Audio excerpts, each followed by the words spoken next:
At 6 in the morning, I stood on the edge of my dock, mug in hand, steam curling from the coffee as the chill clung to the air.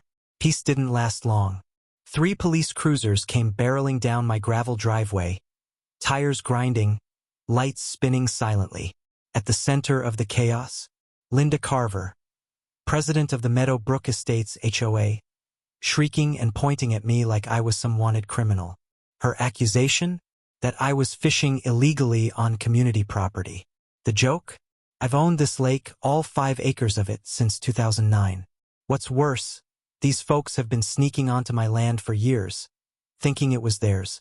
But Linda didn't know who she was dealing with. I'm not just some tradesman she can intimidate into backing down. I've got nearly 4 decades of land records, less than $100 worth of trail cams, and a bulldog of a lawyer who lives for fights like this. So ask yourself, what would you do if your HOA tried to take your family's land from under your feet? My name is Tom Bennett. I'm 42. I work as an electrician. And back in 2009, after my grandfather passed, I inherited what I thought was heaven on earth. A patch of land surrounded by pines and crowned by a spring-fed lake, 2 acres wide and gleaming clear. It's been in the family since 1987. I made it my daily ritual. Mornings spent casting a line as loons called across the mist, lake water lapping gently. Grandpa bought the place back when it was all woods and farms. The lake's always been fed by cold, clean springs, full of bass and bluegill. We had the deed, the survey stakes, the tax receipts going back decades. No one ever challenged our claim. That is, until Meadowbrook Estates showed up in 2012. A cluster of $500,000 homes filled with retirees and upwardly mobile types who thought nature came with pool access and valet service. They saw my lake, assumed it was part of their gated dreams. It started innocently enough. Neighbors would ask if their kids could fish or paddle around on the weekends. I'm not unreasonable. I said yes as long as they asked. But things shifted. I started getting anonymous complaints that my lake was a mosquito hazard, that my shoreline was a mess. People whispering at the gas station about trash and empty cans on my property. Litter I hadn't left. That's when Linda Carver arrived, high heels clicking, perfume sharp enough to burn, with the air of someone who's used to making the rules. Mid-50s, a bob haircut straight out of a luxury salon, and a white BMW she parked like she owned the town. She used to work in advertising, the type of person who could sell sugar to a beekeeper. By 2019, she was HOA president and hellbent on improving neighborhood standards. Translation: control everything she could see. The real trouble started last year. I was headed to the water, thermos in hand, when I heard drilling. There she was, Linda, ordering 2 guys to mount no trespassing signs onto trees on my land. What exactly are you doing? I asked, voice steady. Just clarifying boundaries for everyone's safety, she chirped, eyes glinting. You're putting signs up on my land without even asking? There's been confusion about which amenities belong to the neighborhood, she said, smile faltering. There's no confusion, I told her. This lake is mine, always has been. Take them down. Then her mask dropped. You don't understand how this community works, she said, her voice like ice. We have standards. Not everyone belongs. That was it. The line had been crossed. 2 weeks later, I was waist-deep in water when I heard them. Car doors. Linda again, flanked by 3 board members, marching through my woods like it was a military parade. Mr. Bennett, she said coldly, you are in violation of our community standards. I stood there, fishing rod still in hand. I'm sorry, on what grounds? A man named Greg, shaking a little, handed me a cease and desist notice. They claimed I was disrupting community peace and misusing shared recreational assets. Shared? I asked, blinking. You mean my private lake? Linda didn't flinch. Any amenity that influences home values falls under our regulation. You're now subject to $2,000 daily fines, and if it continues, potential liens. Most people cave when they're threatened. That's what Linda was banking on. But I'm not most people. My lawyer will look into this, I said. She smiled like that was checkmate. But I spent that weekend buried in records at the county office. $20 in parking. Worth every cent. What I found. Meadowbrook Estates didn't even exist until 2014, 5 years after I inherited the property. That matters. HOAs can't impose rules retroactively on land that predates their formation. It's like trying to tax a neighbor for a driveway that was poured before your town even had roads. I dropped $5,000 on a lawyer, and he fired off a cease and desist of our own. Then I posted scans of the deed, maps, and tax records to the neighborhood Facebook group. People took notice. Turns out I wasn't the only one with a Linda problem.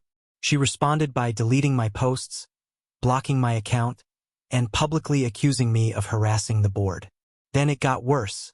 She called city code enforcement, lodging 17 complaints in one go. The inspector showed up confused. He walked my land, scratched his head. Someone said you're running an unlicensed campground. He told me, scanning my clean yard. Most of the complaints, he admitted, came from the same phone number. Later that night, my neighbor Paul, a retired schoolteacher, gave me a ring. "Tom," he said, voice low, "Linda's going around telling folks you threatened her. Says she's scared to walk her dog past your place." My stomach twisted. I've never even raised my voice at her. "I know," Paul said, "but not everyone does. And you're not the only one she's targeting. So here I am, the man they thought they could push out. But I've got the truth, the law, and 38 years of paper behind me. They wanted a fight. They're getting a reckoning." At first, it was little things. Sideways glances, ignored waves, conversations that stopped when I approached. But Linda, the HOA president, wasn't content with subtlety. She escalated fast. I began keeping a record the moment I sensed something was off. Paid off. She filed complaints everywhere: code enforcement, state wildlife, even the health department. 23 violations, most laughable. The inspectors did laugh. My lake, which I've owned since 2009, was spotless. But Linda pushed harder. Online, she started a group called Meadowbrook Safety, portraying me as a community threat. People I'd known for years turned cold. Invitations stopped. Isolation set in like frostbite. Digging through old records, I uncovered a 2019 HOA amendment, an illegal one, that claimed my private land as HOA property. That's when my attorney smiled. "They can't do that without your consent. This isn't just overreach. It's fraud." A single letter threatening legal action paused the HOA's efforts. Linda shifted tactics, mocking my working-class background at neighborhood events, painting me as someone who didn't belong. Then she accused me of threatening her. I showed police time-stamped footage of me in my workshop. The officer turned to her, stern. "False reporting is a crime." That warning gave me an idea. I reviewed footage from my trail cameras, installed to watch over the lake, and found something shocking. A footpath from the subdivision led directly to the water. There was a dock, fire pit, chairs, even a cooler secured with a chain. For 2 weeks, I documented 47 unauthorized visits, birthday parties, fishing tournaments, even Linda herself there 8 separate times. Then came the financial bombshell. My lawyer discovered $15,000 in the HOA budget earmarked for lake maintenance. But it was my lake. Worse, their insurance listed it as a community feature. They'd been collecting dues and premiums off land they didn't own. Meanwhile, I carried all the liability. "This is serious," my lawyer said. "Tax fraud, insurance fraud, theft of services." Trying to spin the narrative, Linda told the HOA the lake needed surveillance, on my land, for safety. A neighbor asked why the HOA was budgeting for a lake that wasn't theirs. Linda, ever smug, replied, "Some people just don't understand community living. They should find somewhere else." Her allies began to peel away. Then I got a letter. The HOA had filed a tax appeal claiming my lake to reduce their assessment. I took my deed to the assessor. "If that's true," the clerk muttered, "this is tax fraud." An insurance agent confirmed their policy was fraudulent. A banker friend revealed Linda's husband had filed for bankruptcy. HOA control wasn't just power for her, it was survival. I upgraded legal firepower, hiring Rachel Lee, a white-collar crime attorney. Her forensic accountant uncovered $47,000 in questionable expenses, including fake lake costs. A new survey, this one official and undisputed, confirmed my property lines. Residents began sharing their own Linda stories. She once fined a neighbor for putting mail in the wrong box. My cameras even caught her moving a survey marker, a felony. Rachel contacted an investigative reporter, Emily Chun. The DA's office sent Detective Lopez. "Your evidence is exceptional," he said. "We're talking false reporting, tax fraud, extortion." The HOA's insurer opened their own fraud investigation. Then things got ugly. My dock was vandalized $2,000 in damage. Cameras captured 2 teens, and Linda's BMW parked nearby. "That's conspiracy," Lopez said. Linda hit back with a flood of new complaints. Mosquito hazards, environmental threats, endangered species violations. All dismissed. My lake remained pristine. She created fake reviews for my business, called clients with lies, even made a troll account using my picture. One day, a homeowner approached me. "The safety committee warned us about you." The number he had? Linda's home phone. Her worst mistake was filing 3 fake 911 calls, medical emergency, drowning, and gunshots. All felonies. Then she approached me directly. I recorded it. "Tom," she said sweetly, "we'll give you $25,000 for fishing rights if you drop the complaints." Her tone shifted. "Legal fights get expensive. Small businesses can't take that heat." That was bribery, extortion, and a threat, all caught on tape. Days later, the city claimed my lake was contaminated, citing lab tests. The inspector tested it again. "Cleaner than my pool," he laughed. Linda printed flyers accusing me of environmental crimes. Businesses tossed them. Her spiral continued. A rambling 20-minute Facebook video accused me of leading a criminal operation through coded phishing gestures. Neighbors rolled their eyes. Some whispered she needed help. Then she crossed another line. At a meeting, she warned that residents might take matters into their own hands. The DA's office called that a veiled threat, harassment. Under pressure, 6 HOA board members demanded she step down. The property management company threatened to withdraw. Her support base vanished.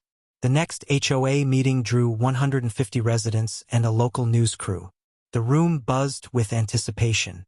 Linda, in pearls and blazer, stood and hurled accusations: pollution, criminal activity, citizen defense. Laughter rippled through the crowd. My turn. I calmly projected my deed on the screen. "Linda," I asked, "why did the HOA budget $15,000 for a lake it doesn't own?" Then the insurance policy appeared, listing my property. Gasps. I played the bribery recording. Cheers erupted.